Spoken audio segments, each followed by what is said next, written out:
with limits, did it matter if there was a floaty point somewhere that was not on the function? Okay, no, that did not matter. It was irrelevant to limits. It matters to continuity. Okay, so that now we switch gears, and now you have something that has a stronger requirement for continuity.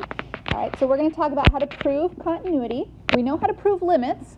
We prove it with the left and the right, and then the therefore. The continuity just has an extra step to it. All right, so here's what you say. We say a function, f of x,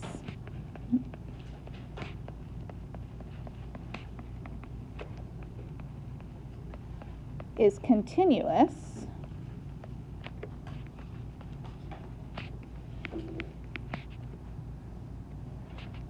for all values on its domain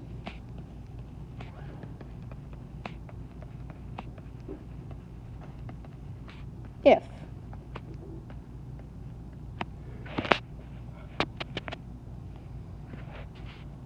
part A,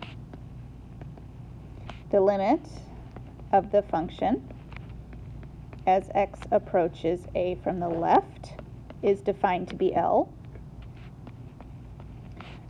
If the limit as x approaches right from the function also is defined to be L, which would be enough for it to have a limit. But to be continuous is stronger.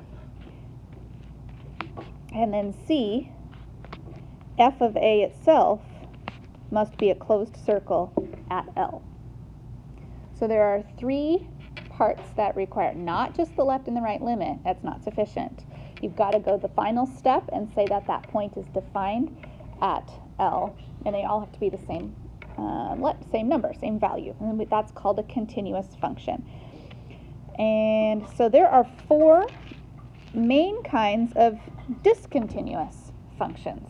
There's infinitely many continuous functions, but there's about four main categories of discontinuous functions. So those are the ones we're going to focus on today, proving that it's not continuous. It's usually easier to prove it's not continuous than to prove that it is. And so if you can prove it's not continuous, therefore you can make your conclusion. So let's look at the four types. The first kind of discontinuous function is the one with the little floaty point there. Discontinuities. There we go. That's what I want. The four types of discontinuities. Type number one. Something that is called a removable discontinuity. You visualize that as the little floating dot that is not filling in the gap of that equation. So here's an example.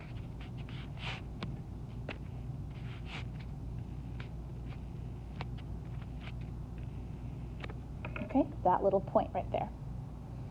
So the f of x for that might be the following.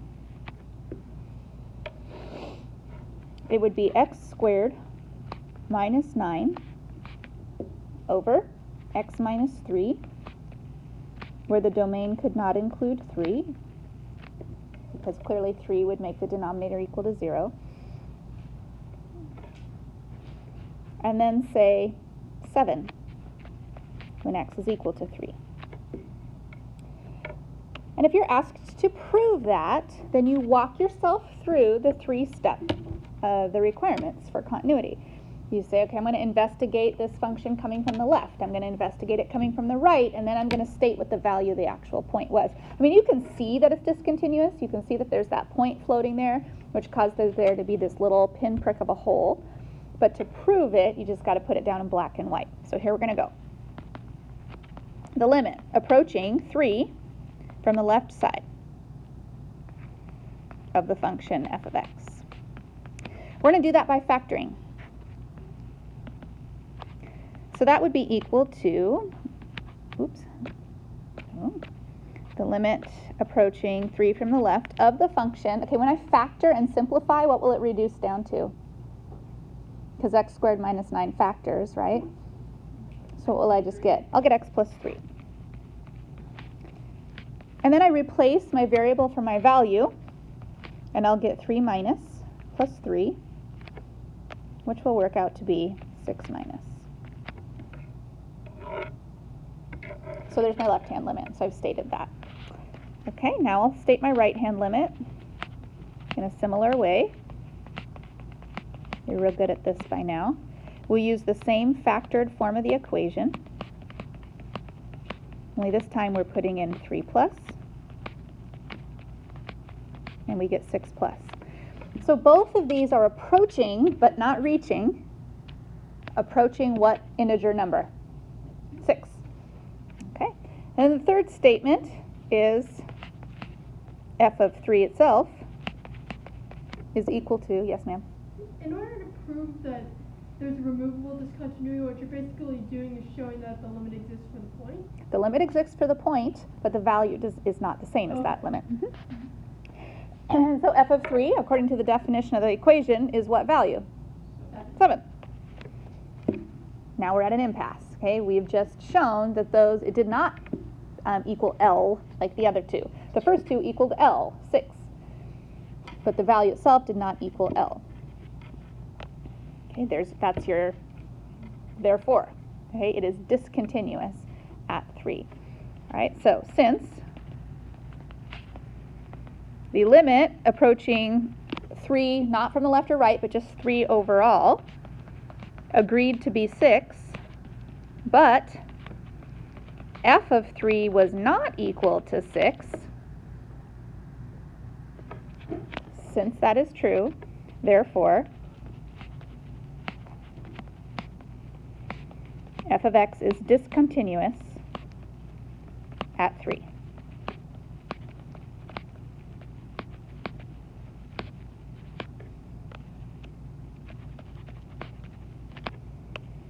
All right, so it's pretty straightforward, kind of step by step. You just got to get yourself used to the requirements. And again, it's just like a rubric checkbox. Did they state that? Did they state that? Yes. Check, check, check. Great. So that is called a removable discontinuity. Any questions on that one? Okay, next one. Category number 2.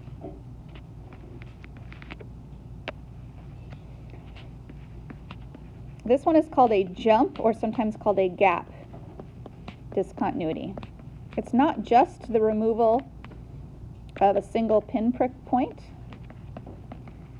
It's a huge gap between the limits.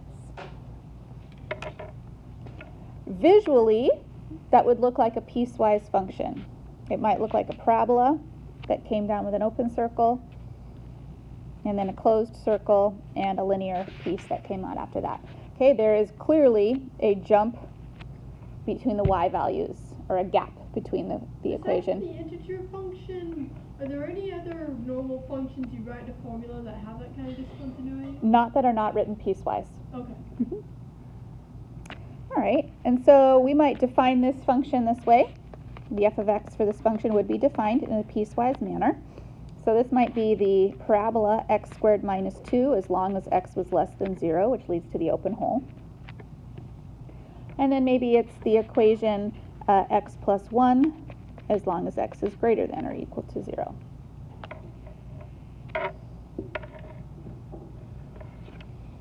The failure in this, we're not even going to get to step 3. What's going to fail automatically?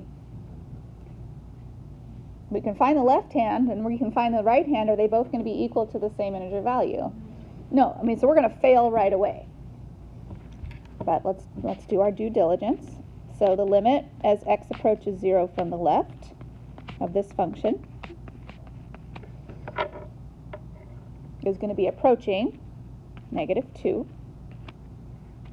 A little bit more than -2, but approaching -2. And the limit from the right, when I plug in 0 plus, is going to give me 1 plus.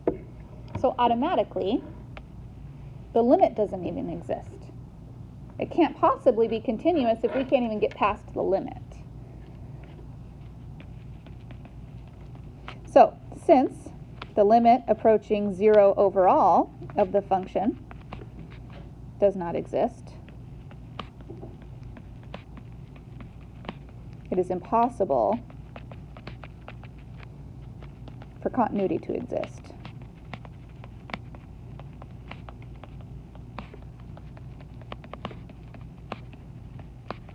So it's impossible for it to be continuous at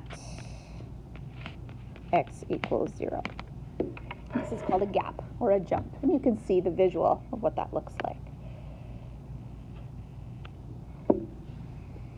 Any questions about that?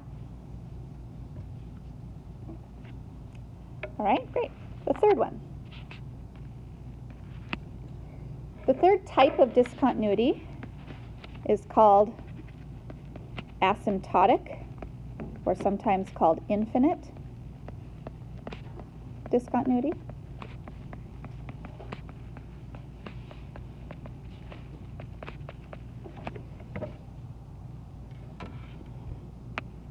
This is where there's a break in the function caused by an asymptote.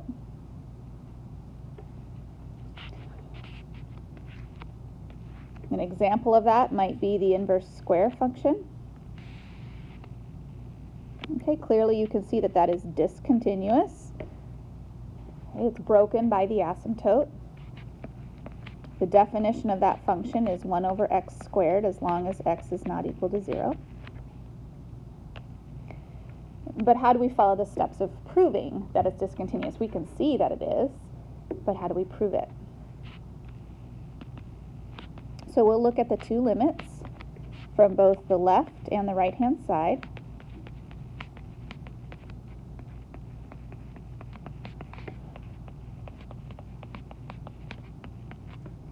And so we'll get 1 divided by 0 minus squared, which is 0 plus, which is positive infinity. So the left-hand behavior is heading up to positive infinity.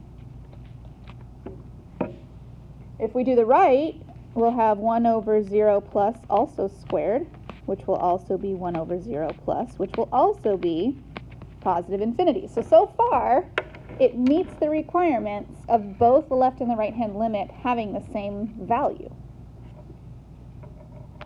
The third requirement is where the strength of continuity comes in. What is f of 0? Okay, well, it's not even in the domain. Look at, we're excluding it from the domain. So f of 0 is not in the domain. So it's not possible. Yeah? If there an asymptote on one side, would this still be considered infinite? Give me an example. If you had a piecewise function, say a regular line, and then the start of an asymptote, and then the rest of either hyperbola, etc. Okay. All right, so therefore, we conclude that this is discontinuous because of the presence of an asymptote. So since the limit approaching x overall is not equal to the value, since they both don't equal the same L value, then f of x is discontinuous.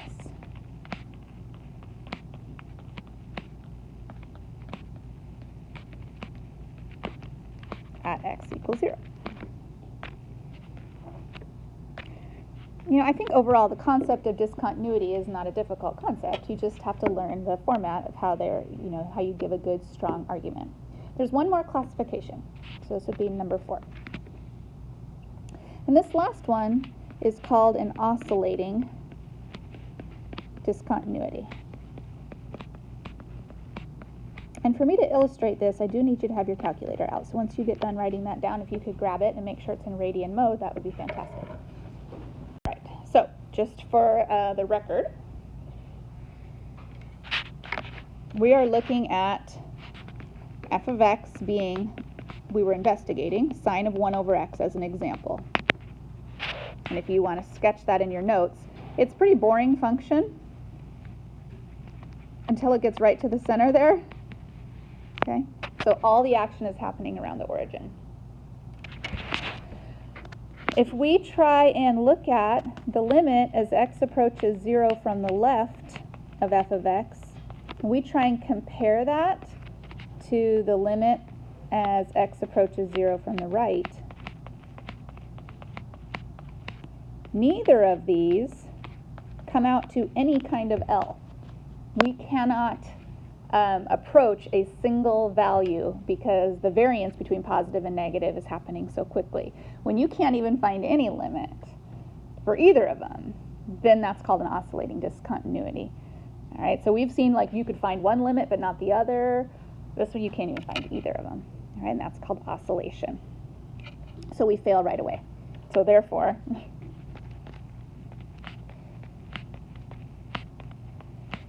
f of x is discontinuous